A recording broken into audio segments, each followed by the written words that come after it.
Ay guys, ito pala guys yung kuha nilang isda. Oh. May isda pang dagat ang nakuha nila. Oh. Ano pangalan ito isa na to, te? Ha? Kitong? Yan yung parang pagot-pot siya. Oh. May buhay pa. Humihiya pa pala yung iba eh. So, may buhay pa. Pero mamamatay kasi ito pag ano pa kasi medyo iba yung tubig. Ito yung mga nabubuhay pa dito.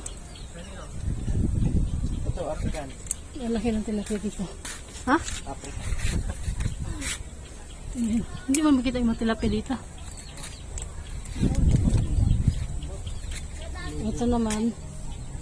Ba't buhay na buhay ito? Tilapia. Ito talaga ang cute dito. Fresh. Papaksin. Tinay na.